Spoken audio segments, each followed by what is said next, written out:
right now I'm forging the back bevel, so it's the back portion of the sword.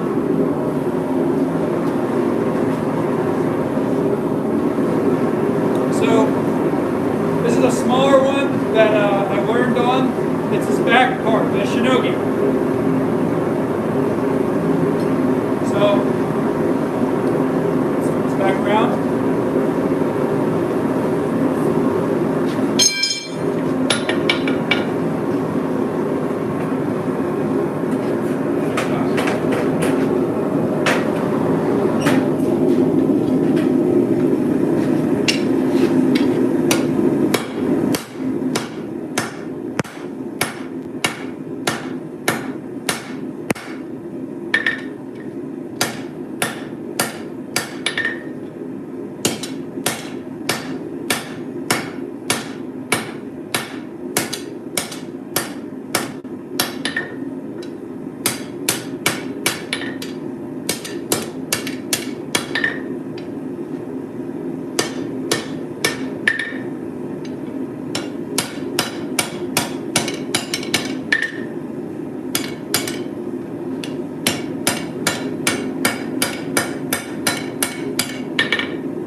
Alright, so here's those blades for those that were on the live stream earlier. We have that kitchen blade, the kind of the everyday carry style, and then another everyday carry style. Really liking how this faceted grip looks.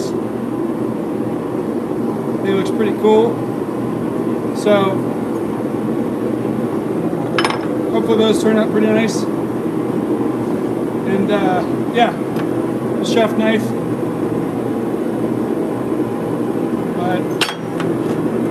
They still got more grinding to do, but I'm working on this. So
bevel. Again, it's called a shinogi, and it's this rear portion here. So the barbie runs around the spine here. So I began to forge that out. I now have to let this cool down a little bit so I can flip it around in the forge and grab it from this side, and then I can begin to pull that down the whole length of the blade before we do our bevels. So, yep.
Get this straightened out.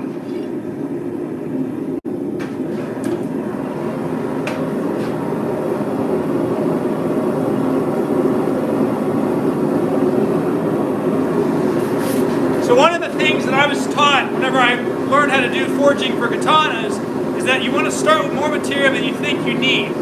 Oftentimes your preform is a lot thicker than you would think, but it's really important to have that. All that being said, this is a really, really wide Tonto. Like, this is a really wide blade. I want to go for this width on this blade. Excuse me. If you go to any sort of like museum or anywhere where you can see a real historical Japanese sword, they're often very petite. They're often very skinny and a lot more petite than you would probably think. And the length isn't as long as you would think either. And there's a reason for that. But essentially though with this one is I'm going to make it a bit scaled up. I'm going to make the blade a bit more beefy. I'm going to make it a bit thicker and a bit longer than usual. And I want it to be a really good martial art cutter, basically. So that's why there's so much material. That's why it's such a thick chunk of metal. So that it has lots of material that I can work with to make a really well functioning martial art cutting sword.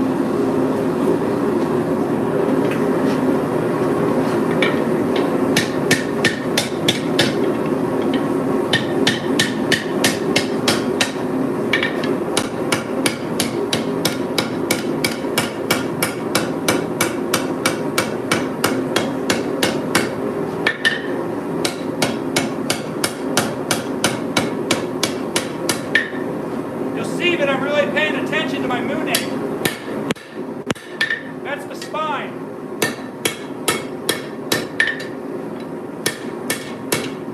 The spine of the sword.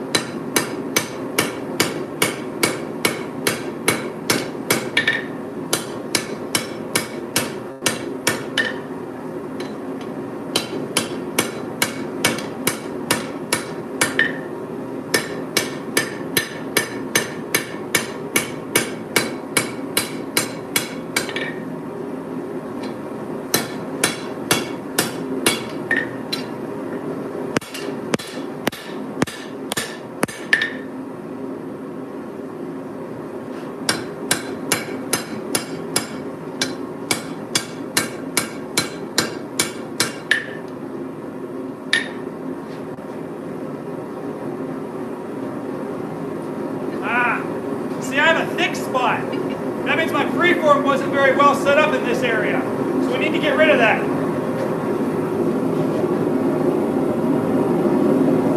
To fix that, I'm going to basically start to push the material out and then reforge in my geometry. So let's do that.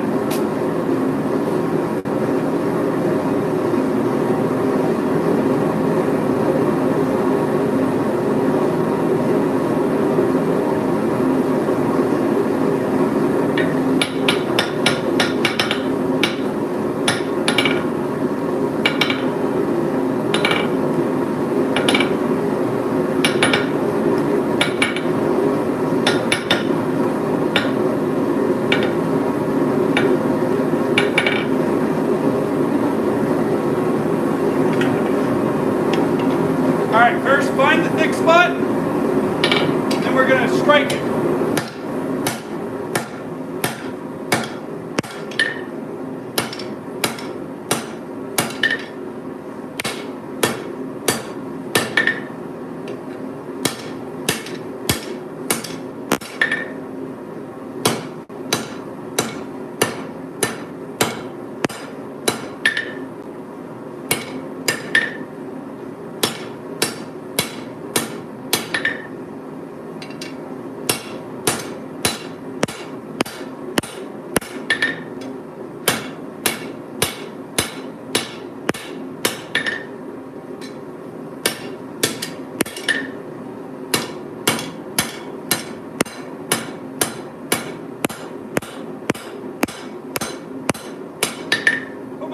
Back in.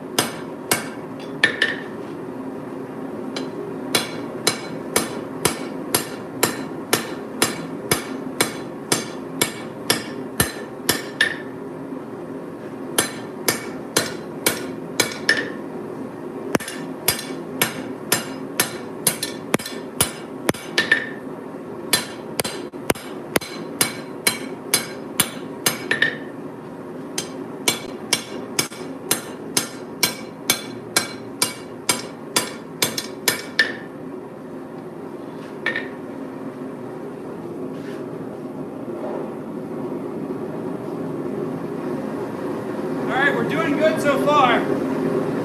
It's getting a little warm though.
to do is we're going to heat the whole blade up a little bit so I can straighten things out.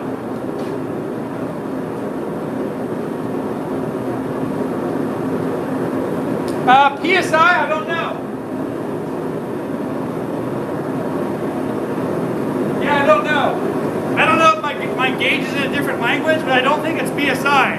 Because if it was, it would say 10 PSI, and I feel like it might be a little bit less than that. Or a little bit more, I don't know. I'm not pushing a lot of fuel in, though. You can see it's not getting the blade super hot.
Okay, so I use a 100-pound tank. I used to use a little one, but this is much better. My forge is a Devil Forge, so super good. They're very affordable, and it does all I need to do. It's a 2-burner forge.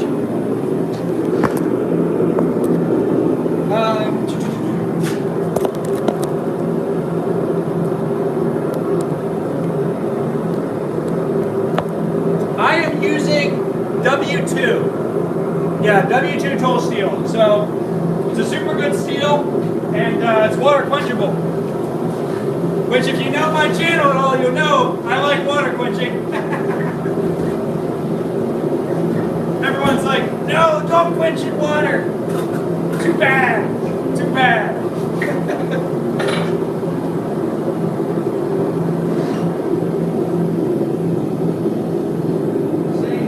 You can't tell me what to do.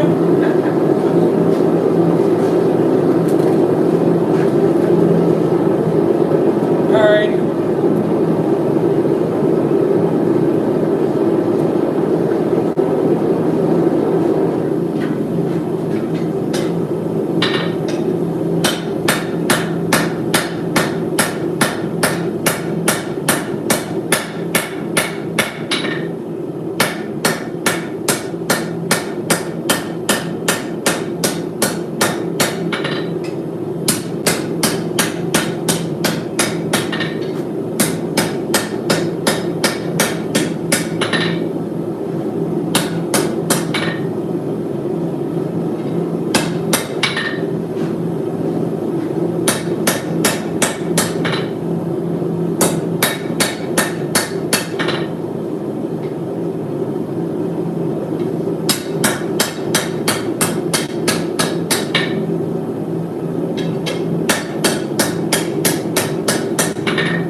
Go ahead and begin to forge the tip in, the Kasaki, as well as the bevel. So that's what we're going to do next. You can see how wonky it looks. There we go. How wonky it looks. And we're not going to turn it into this. This very beautiful, elegant geometry. So let's do it. I get pumped. I get so pumped when I'm forging katanas. They're by far my favorite thing to forge.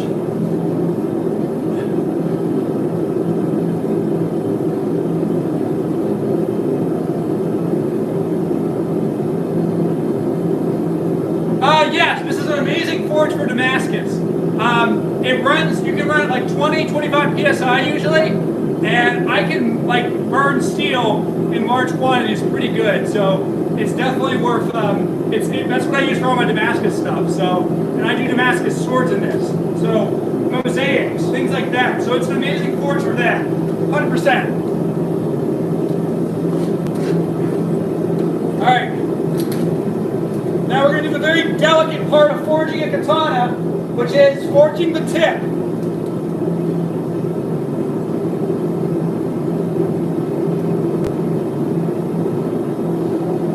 By far, this is the most delicate part.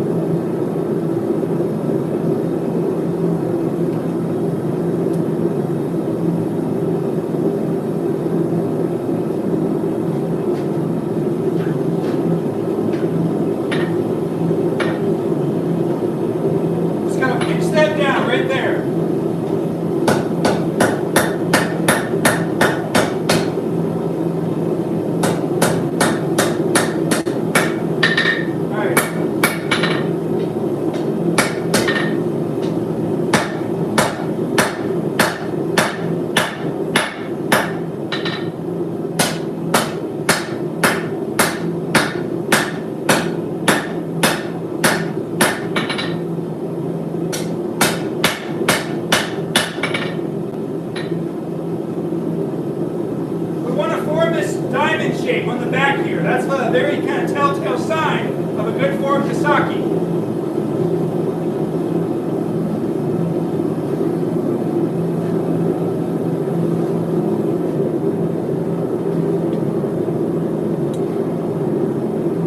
My favorite steel for large blades, it has to be 5160 or 1075, and yeah, those are very good steels. W2 is good as well, but just recently discovered your channel. Your blades are beautiful. Thank you. I really appreciate that. Like I was just saying earlier, I have a couple I'm going to be selling here soon. A chef knife, a Damascus hunter, and then another Damascus small game knife. So subscribe and keep an eye out. And this katana will be for sale as well.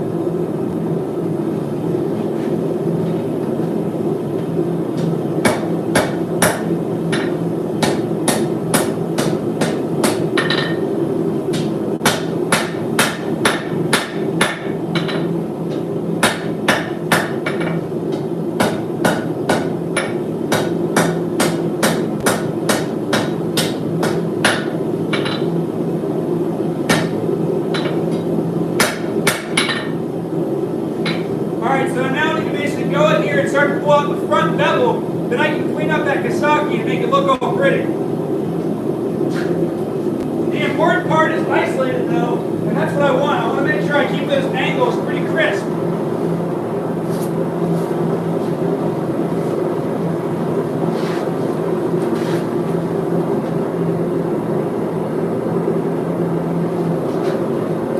So yeah, this one does not have the Yokote line, which is the Japanese term for that point that like the angles change.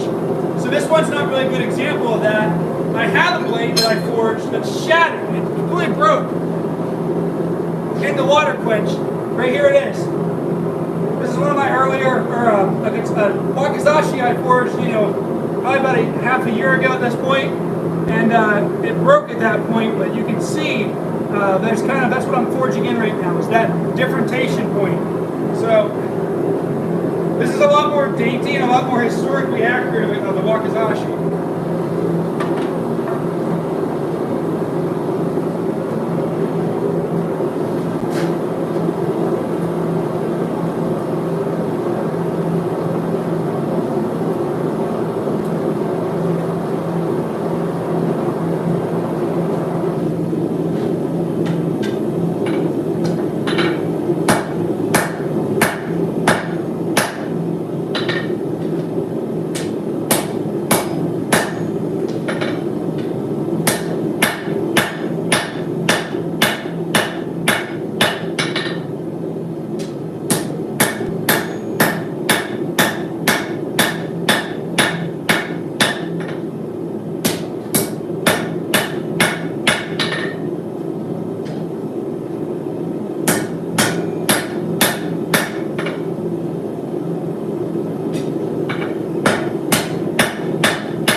that as I'm forging this, my right hand is doing more work. And so I'm getting a little bit of a wonky, uneven finish on that tip. I want to make sure I compensate for this by having a more dramatic angle with my left hand tilting the katana.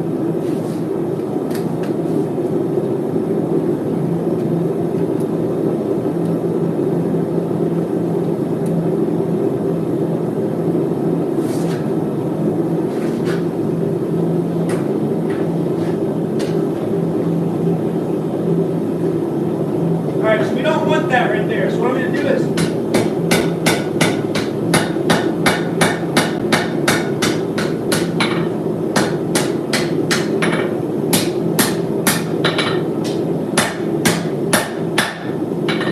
there we go.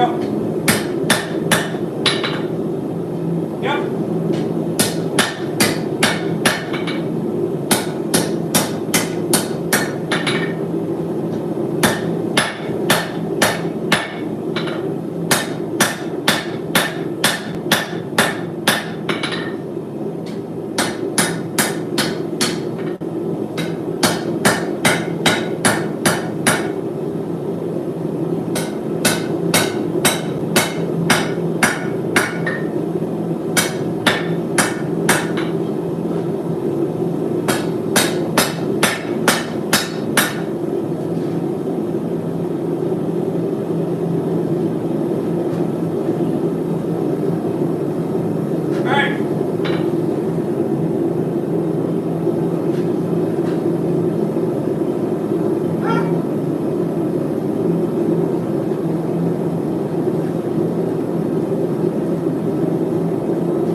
It's like 4 degrees outside. It's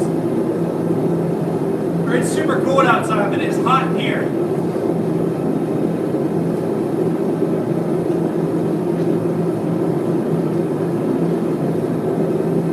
We're making a katana.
It's really rough, but you can see what's starting to happen here. Right?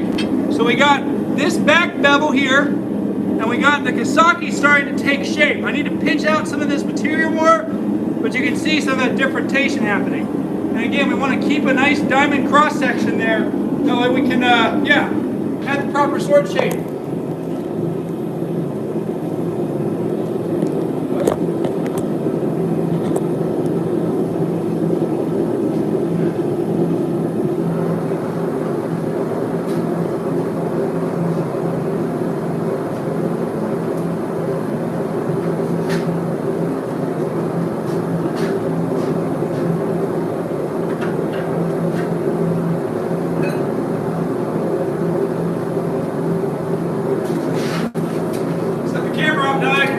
Film some more from a YouTube video.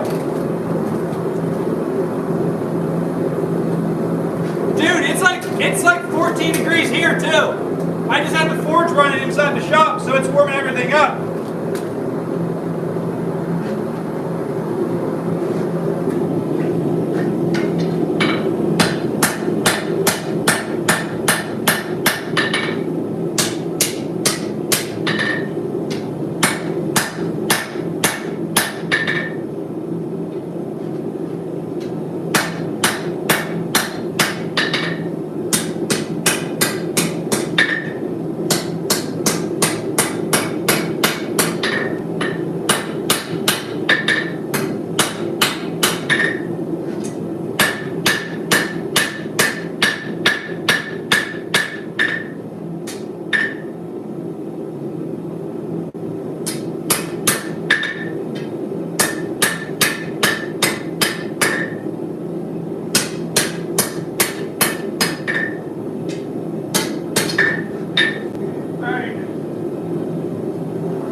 Yeah, this is the part where it slowly starts to turn into a katana.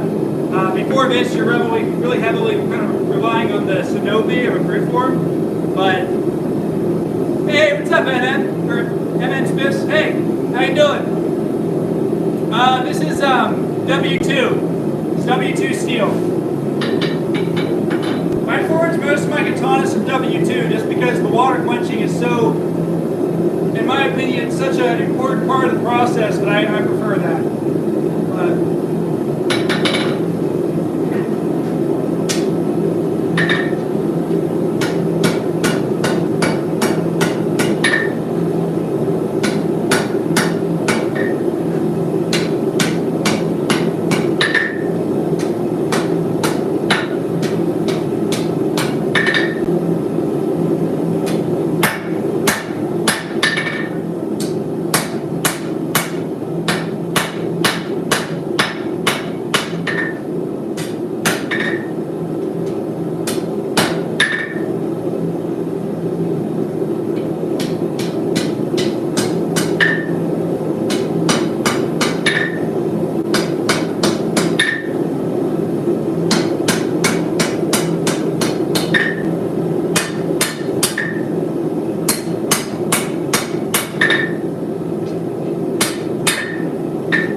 living right now is something that is pretty not good.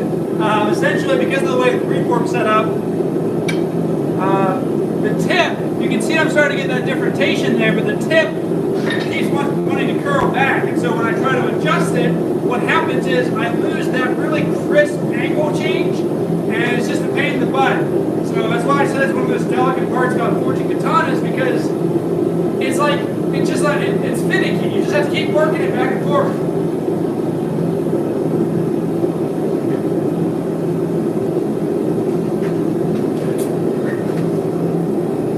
Whoops, sorry. Have you yet to forge a sword? Dude, try it. It's different than knife making. Forging swords is different. Someone asked earlier, like, what's some advice for forging a sword? And I said, read. Read about the differences between swordsmithing and knife making, because it's important to know the structural differences and what processes need to be changed in order to make a probably good sword. It's not just a big knife. Thank you, I appreciate that.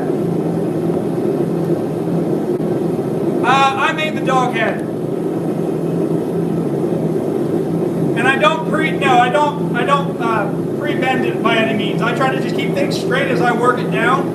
You forge it straight, and then when you quench it, you get that soaring or the curve they refer to. But yeah, I made the dog head. There's actually a video on my channel on me making this.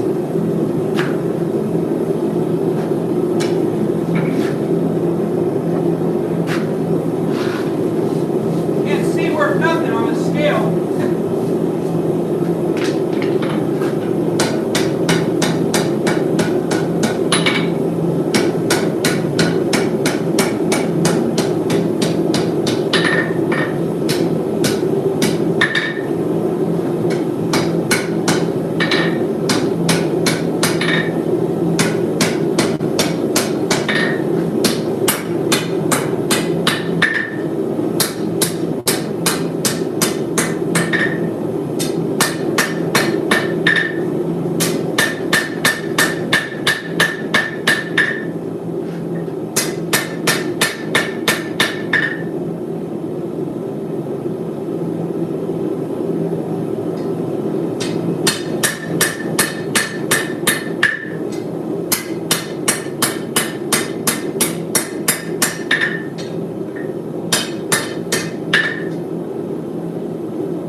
Earlier, but I'm making this a little bit extra thick, though I have a bit more room in grinding, as I want this to be a really good martial art cutter sword. Like, I want it to have some nice, a nice feeling to it for cutting tatami mats and all that like. So,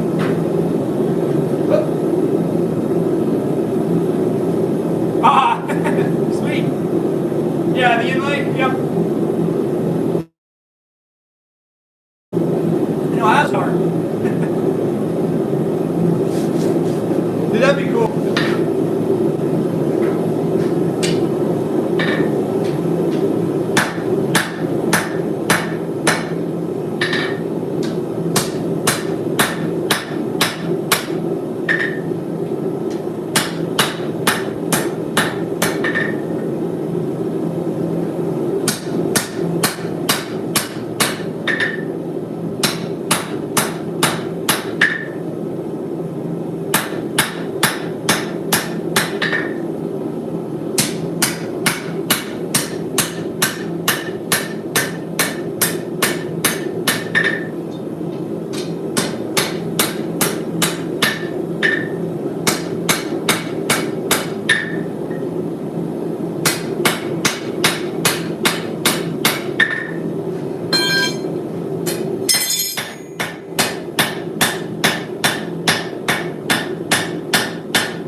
what Little River says.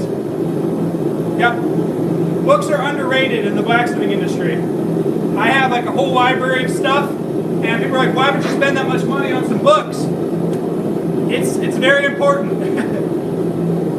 You can find a lot on YouTube and online, but it really is nice having good, reputable books.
With that shape. Getting pretty happy with that. So go ahead and take another heat.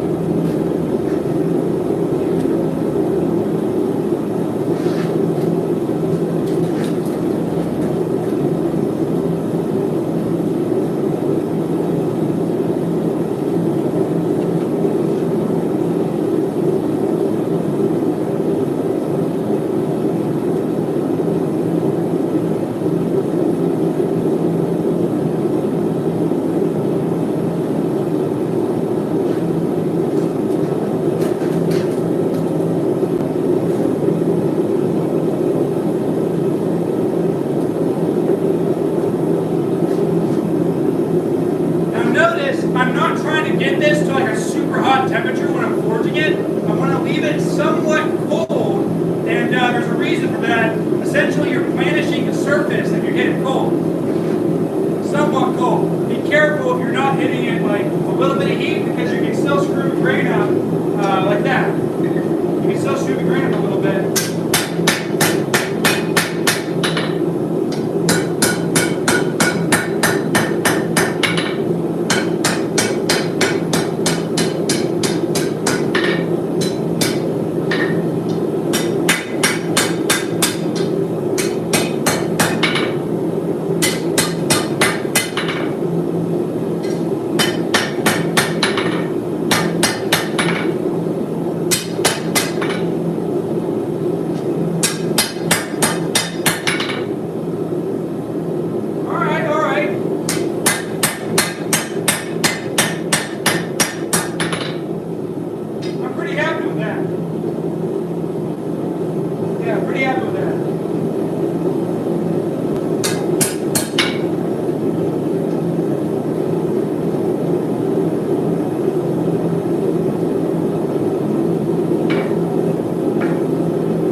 what's up?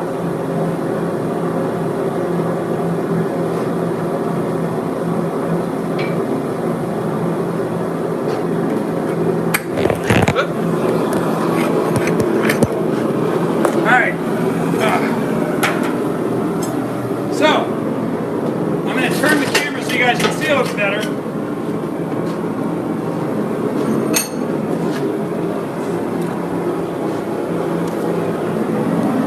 I think it should be about 40 inches. See, I actually have a book that I reference for most of this stuff, especially for things that are like technically specific, but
style. It'll be about a medium Kawasaki, so it's not going to be super drawn out.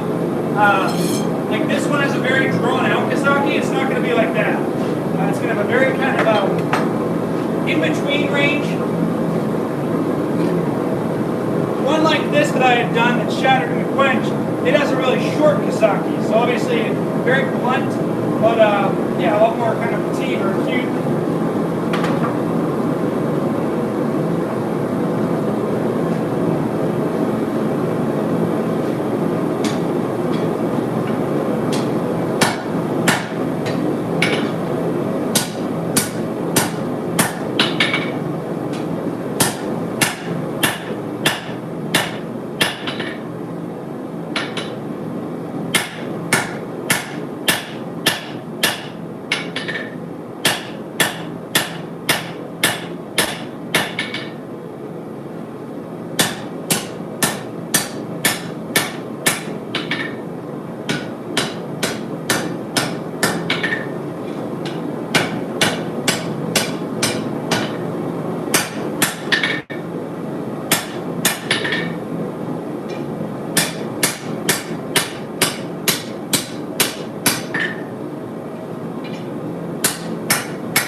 This one is going to be for martial art practice, so it's going to have a very wide blade, relatively speaking.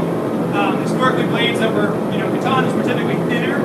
There were some cases, obviously, where things are thicker, but the main deal. Thank you, I appreciate that.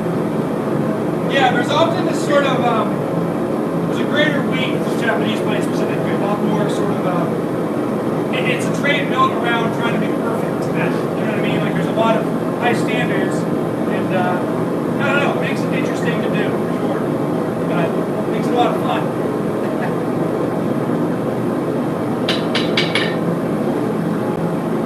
Recently I've been doing a lot more European stuff, so if you watch my channel, go on like my long form videos, you can watch, I just recently finished up a fantasy style European sword, like a bastard sword, and that's what I've been doing more so recently, because that's what people have been ordering, and that's what the commissions have been, so it's one of those things of like, Japanese swords are much more like a personal passion for me, than they are like actually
make these isolations or make the differentiation line there.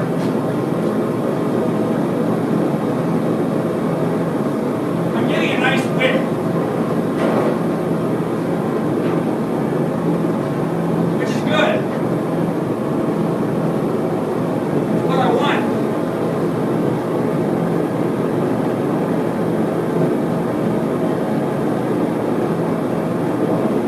Yeah, that's cool. Yeah.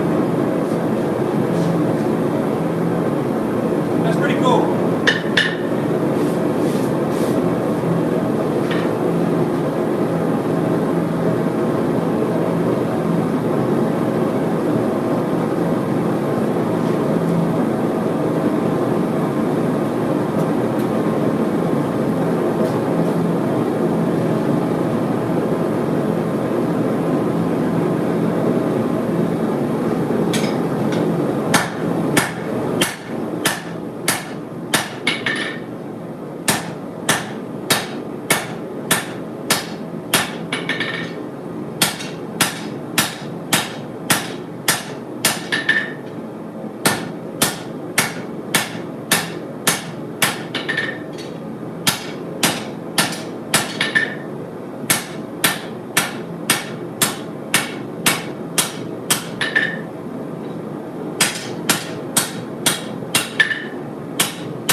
Yeah, yep.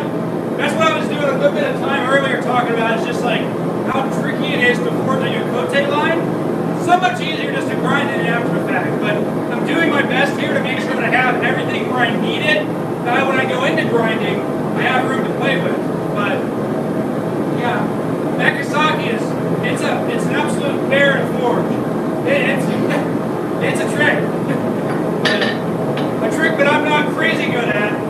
But again, my aim is always just to have enough material where I need it. That way, whenever I go to grind later, I have plenty of room to work with. But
biased in that regard. Like I'm very opinionated there in regards to that. I feel like Damascus on a katana kind of strips it of what makes the sword so unique and beautiful, in my opinion. So it's one of those things of like, I've done Damascus tontos and whatnot, but anytime I do like an actual katana, I always try to keep it so that it's just a mountain line, just because I feel like there's so much beauty in just that portion of the sword, rather than trying to clutter it with like powder coating and different things like that. But, that's just a personal opinion, but yeah.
You can see there's a little bit of Ukote. There's some separation there from the Shinoge.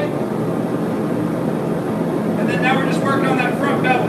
We've got a more length to do, but yeah. Again, it's going to be a lot wider than usual.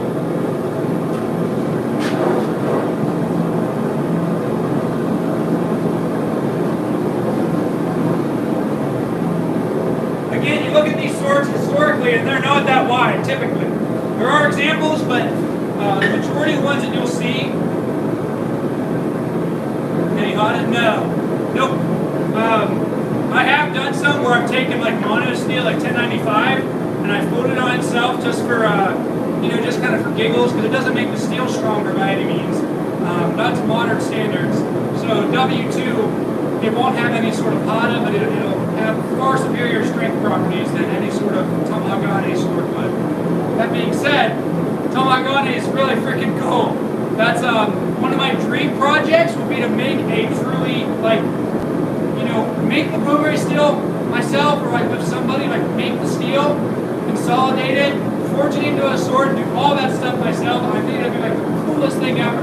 Probably would never be for sale, but it'd be the coolest project ever.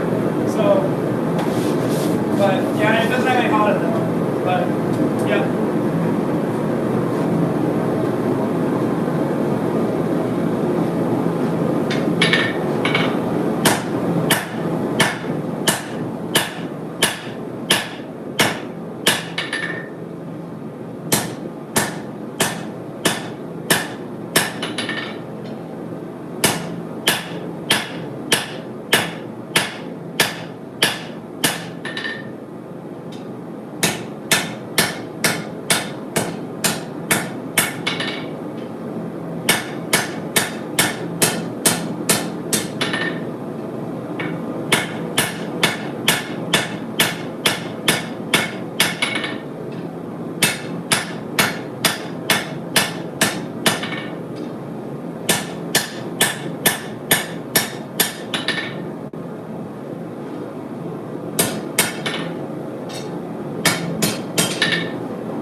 tip kind of goes like this, and then it has a little like whoop-de-doo in it. So I gotta make sure I get that straightened out before I move forward with bevel work.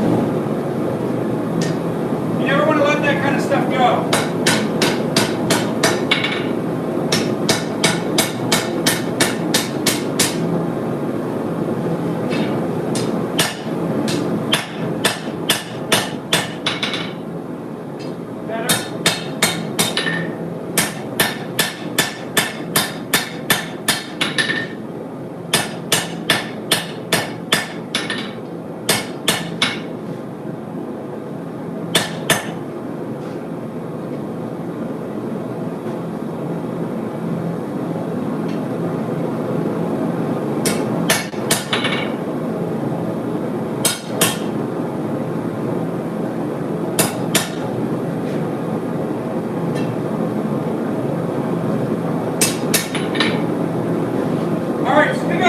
Sword beveled, so I'm pretty happy right now.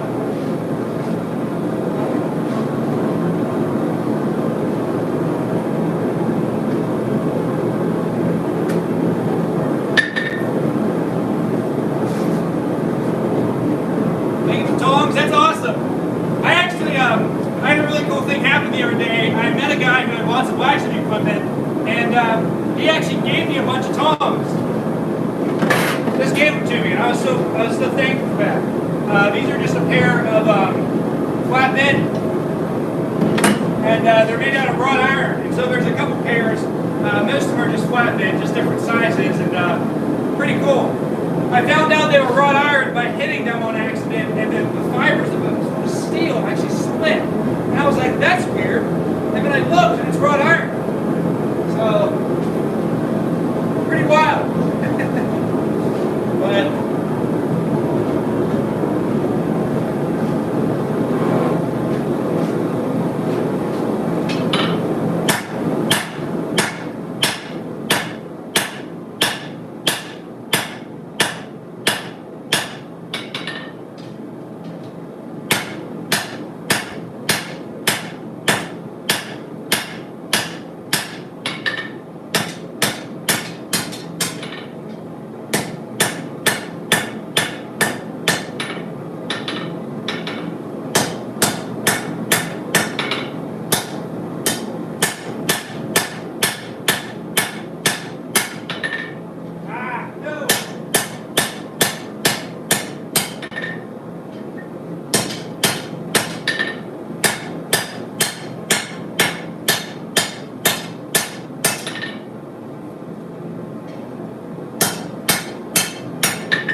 about katanas is it's just so tricky to forge.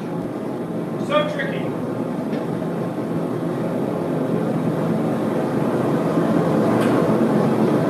I find it somewhat comical about how wide this sword is. Never made a katana this wide. Usually they're all more historically accurate, and yeah. It's almost as wide as a medieval sword.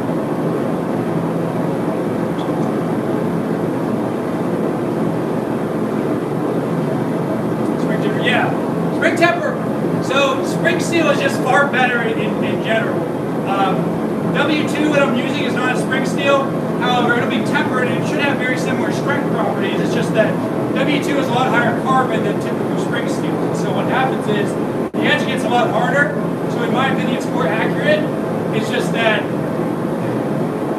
like, so if you follow my channel for every time, you know that I want Forged in Fire. On Forged in Fire, they had us make a odachi, which is like a Japanese greatsword. That's what they called it, but it's odachi. They gave us 5160, which is spring steel, and it's far more forgiving. Far more forgiving.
Yes, I wanted to make something specifically for this project to not only showcase my, call it expertise, whatever you want, but my interest in Japanese swords, as well as I wanted to make something that's martial art focused. But yeah, hopefully it'll be for sale, but it's probably going to be a couple $1,000s. That's I do custom swords like all year. Like that's what my job is. That's how I make my money, and the majority of them will start around 4,000 and go up from there. I'm assuming for this one it'll probably be bottom line because I don't plan on doing anything crazy or deep with it.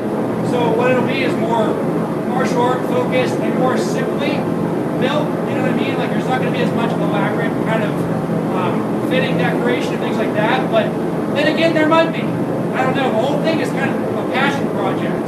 So, and the joy of it is if it doesn't sell, it doesn't sell. I just get to have another cool sword in my house. So, make a YouTube video about it.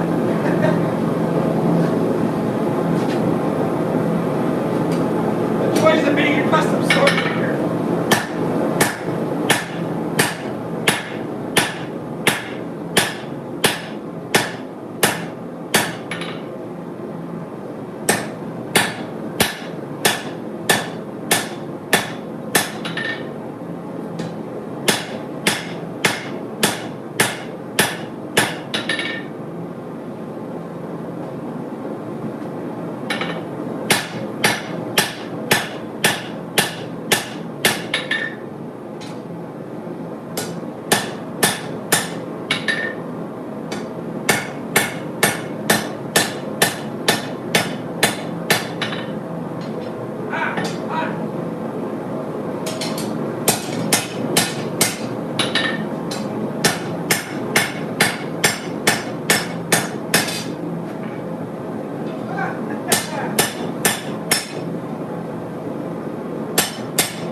On this one, I take it no.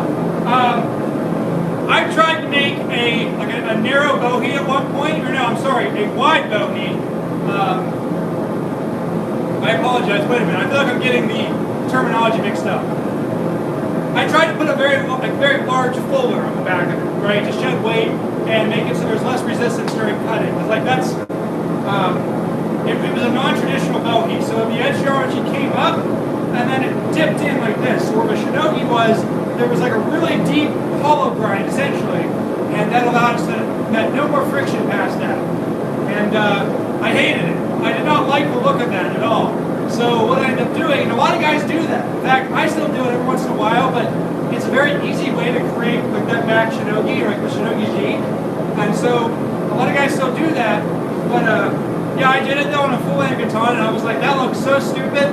So I went ahead and scrapped the sword, and that was several years ago. So this one I'm just going to leave it as is. Straight, yeah.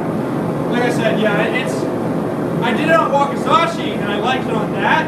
It just has a bit more non-traditional look. But when I did it on a full-length katana, it just looked silly. Like it just didn't look good. It looked lazy. That's what it looked like, lazy. Alright, I'm going to go cool this off the rest of the way.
Thank you. I appreciate it. I appreciate you stopping by. What's up, Crab Castle?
A video on my YouTube channel if you want to go watch it. It's one of the earlier ones. If you scroll down, it's a long form video. It's like 10 minutes long.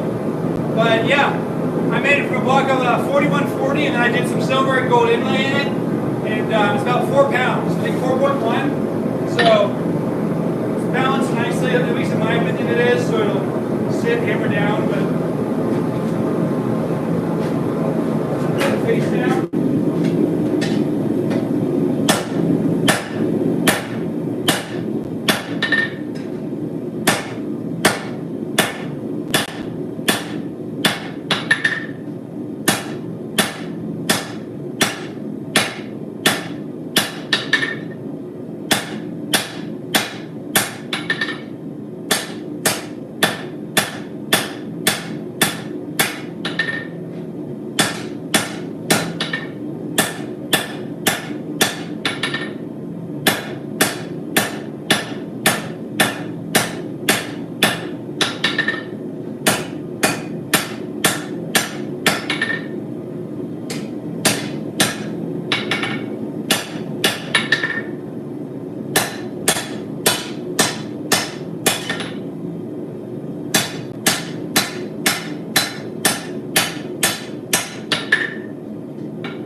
Hey, what's up?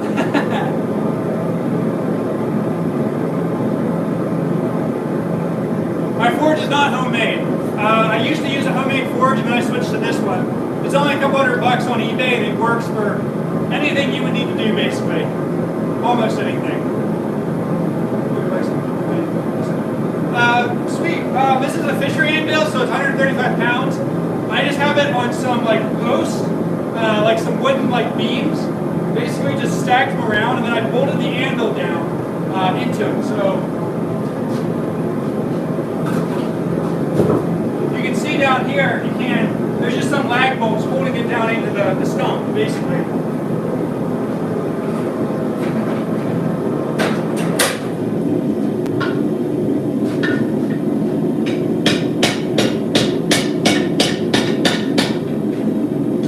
Straighten out. Making sure not to lose my mooning.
Castle.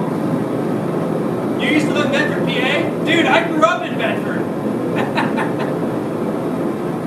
I literally grew up in Bedford. That's hilarious. Dude, how old are you? I'm 22. That's cool.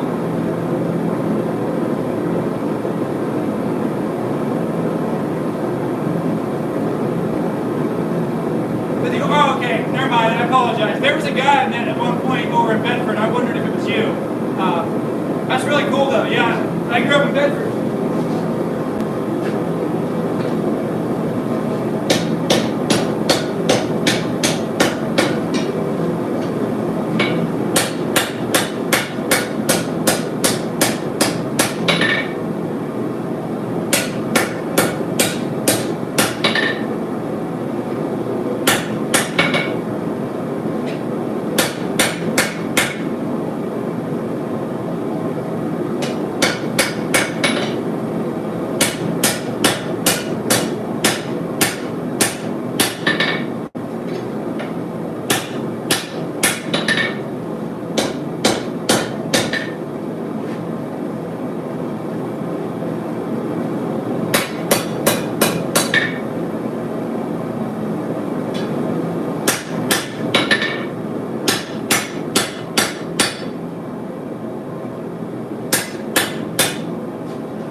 Yeah, one of my, oh, you're North Carolina? That's cool. Yeah, that's cool. It's probably a lot warmer down there right now. I think up here it's been like in the single digits the past few weeks. And, so, well, thank you. I appreciate that. One of my favorite places to go in Bedford was Bad Boys. The restaurant there, it's right there on, like right in town, near Pitt Theater. We used to go to Pitt Theater all the time whenever we would be watching movies and stuff. Cool there, dang. Yeah. My brother lives down in Florida, so that's pretty cool. He said it's cool down there sometimes too, but yeah, that's pretty cool.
So engine projects. The biggest thing is make sure you have good safety protection, like eye protection, ear protection.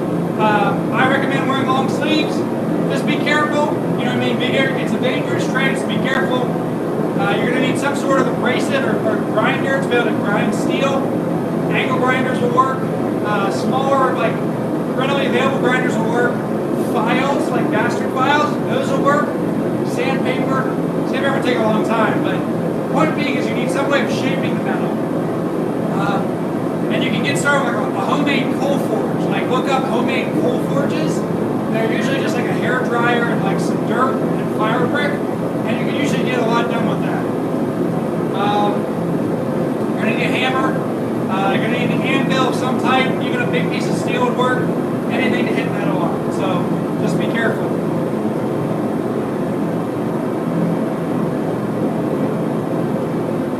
So 11 kilograms, I used to use one of those and it doesn't last long enough for a lot of the stuff I do. I specialize in sword making specifically, more so, and like ornate knives, so a lot of times I need something bigger, so I use a 100-pound tank. It'd be like 45 kilograms, something like that, 50 kilograms.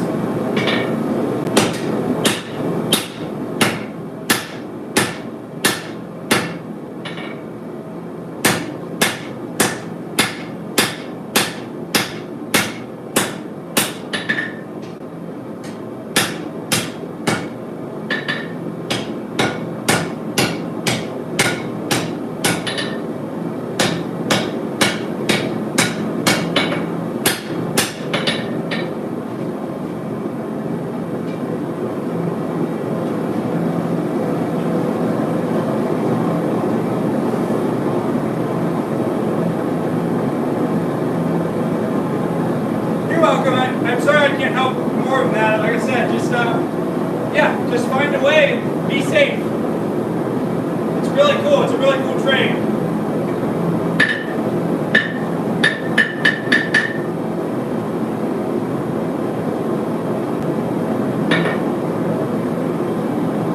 One of the things is I do this as a full-time job, so I have a lot of equipment. You don't really need to do this, especially if you're just doing it as a hobby. When you get into sword making, things get a lot more trickier, and you need, unless you're going to like hurt yourself, you really need better equipment. So that's a lot of the stuff I have really isn't a necessity. It's just sort of more convenience and to make your job and life easier. I do it as a necessity because if I didn't have it, my job would be very painful and not healthy.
Falling apart. If you guys are hanging out still, go ahead and give the stream a like. It should help get more people in here. We're almost finished with the sword.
Oh, yeah. Later, man. Thank you for stopping by. I appreciate it. It's really cool to meet you and know that you live in the bedroom. Sorry. What's up, Tim Paddock? Dude, I'm almost done. I'm almost done forging. Hey, what's up? Dude, thank you for commenting on my video earlier.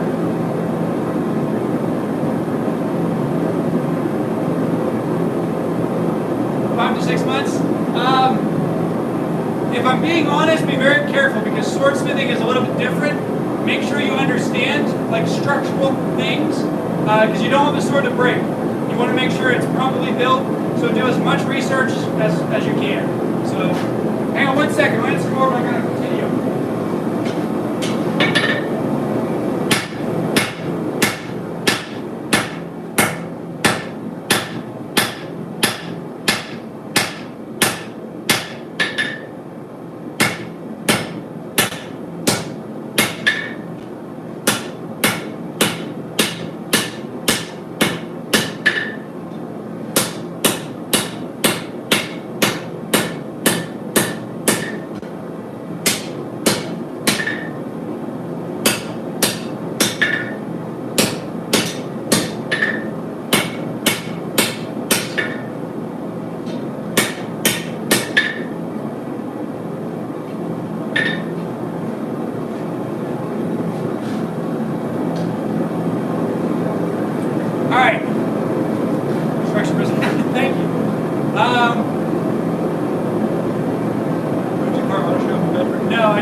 Honestly, it started out as a hobby, and then I realized how much passion I had for it.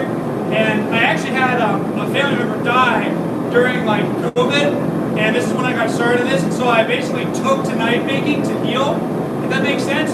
I basically would just spend 12-hour days just down there whacking on steel, trying to figure out what life meant and all that stuff, and just realized it's just what I wanted to do.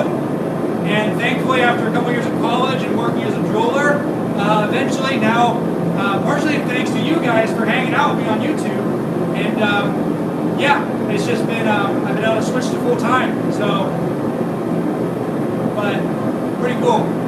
Honestly, sword making also got me into it because I love making swords. And so, like, who wouldn't? Like, swords are cool. So, that was a big factor.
interest in it for all my life, but actually doing it about 5 years, like intensively.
We did it!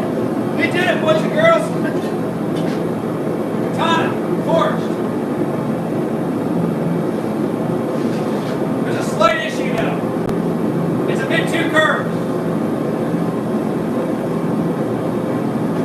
Yeah, it's a bit too curved. So, what happens is, whenever you water quench a sword, you get some positive sword. Curve. Sori means curve, or whatever in Japanese. Sori, curve. A positive sword. You want to make sure you don't forge that in, because whenever we're going to water quench it, we don't want that to happen. So, what I'm going to do is get a pair of tongs.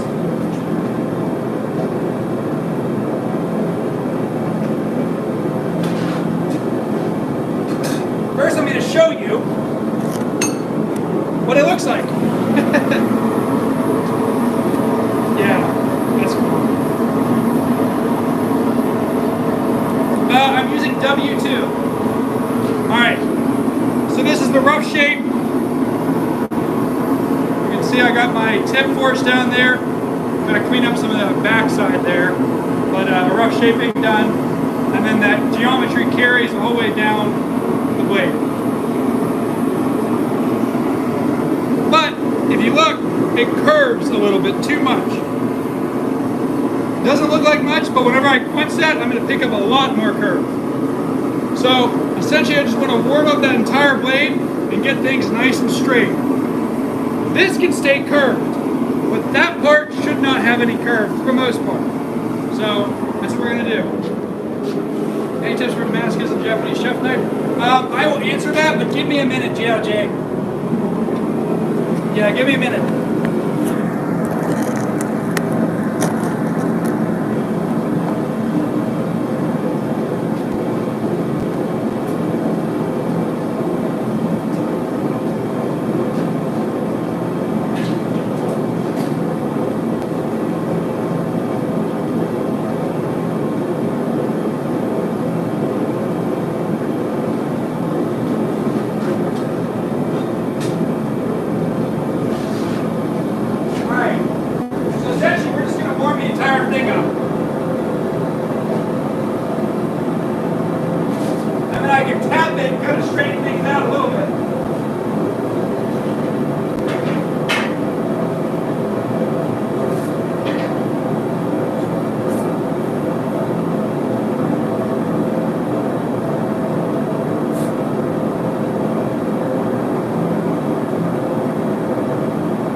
how thick material is should tell you how much it's going to have resistance. So where you put material matters too. Stresses in the steel is what mainly causes that soaring though.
Oh my goodness gracious.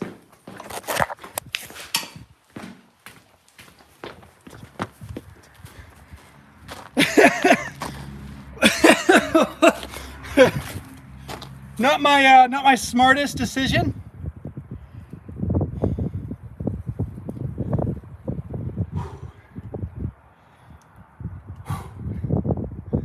Wow. Wow. Look at this.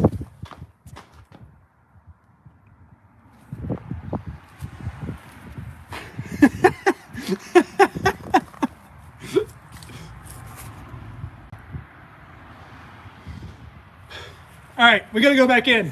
I gotta get my computer or my lap or my camera.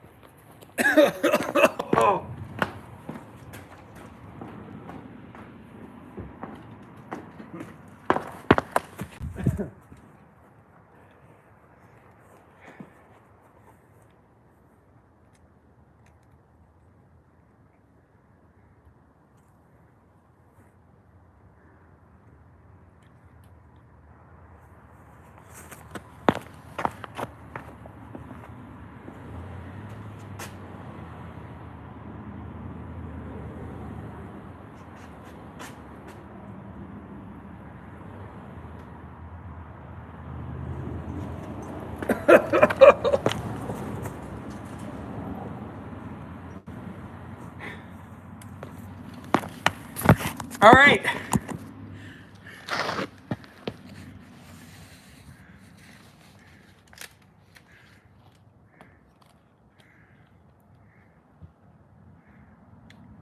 Yeah, to straighten it. Yeah, as a katana would cool down, something of that length, what'll happen is if it's cooled unevenly on either side, it'll warp, you know what I mean, it'll warp to one side or the other. So yeah.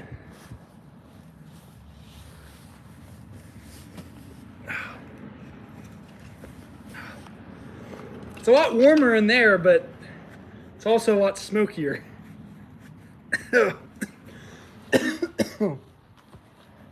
I could open the garage door or something. That's crazy. Wow. All right. Let's go ahead and open the garage door.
All right.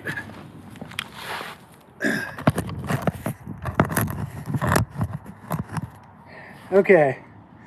Tips on Japanese chef knife. Hang on one second. Let me grab my my jacket.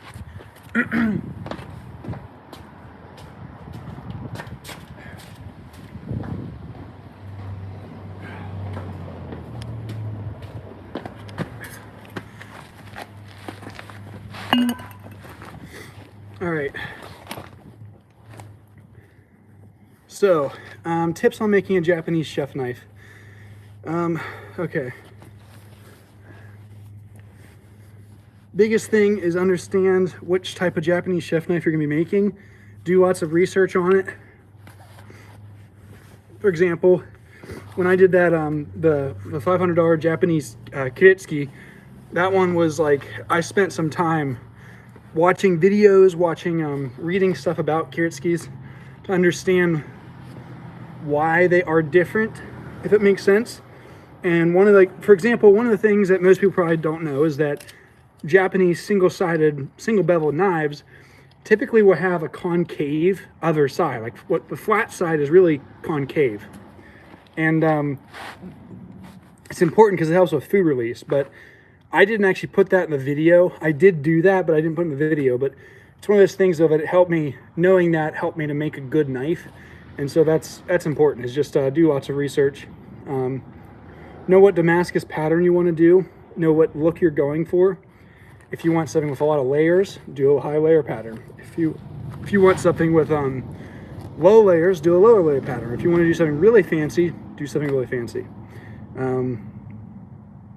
Yeah, take your time and realize that it's a precision job.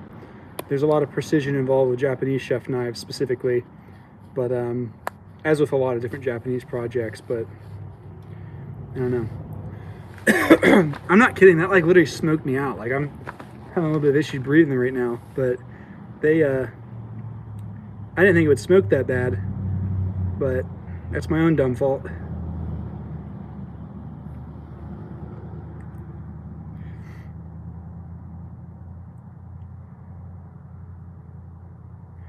Mukume. I was actually thinking about that yesterday. I was thinking about doing like quarter Mukume, so like taking a bunch of quarters and putting them together. But because they're like, a lot of times quarters are copper that are nickel plated or something along those lines. So thought about doing that, but I don't know.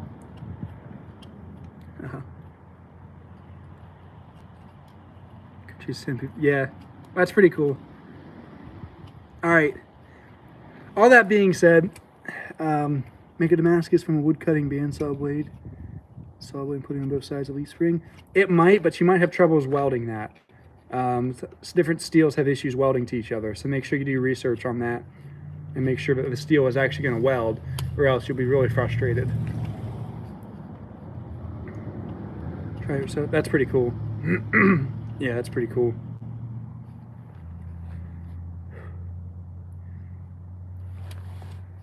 All right. Well, that was Forging the Sword.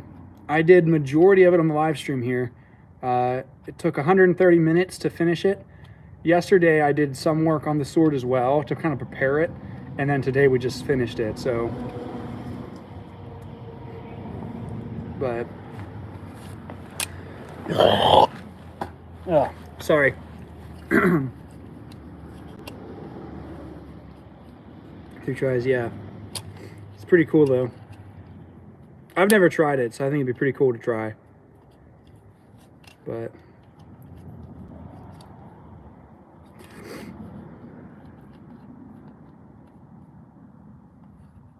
all right. Put it into oil? No. This one's going to be water quenched.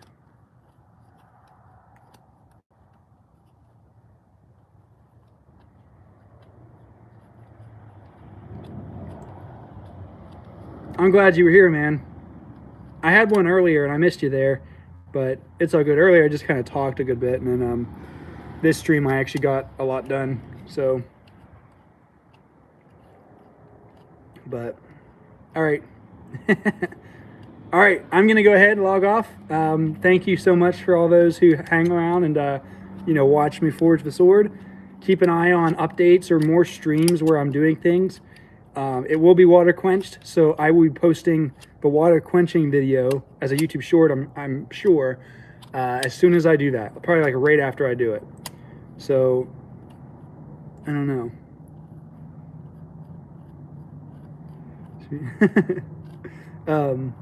It's going to be kind of hectic. I'm sure it's going to be, I hope it doesn't crack again. I'm going to do everything in my knowledge to make sure it doesn't. And because last time I messed up pretty big. I made a pretty big mistake. So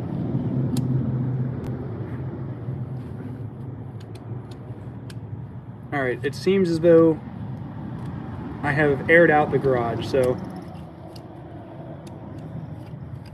I'm also going to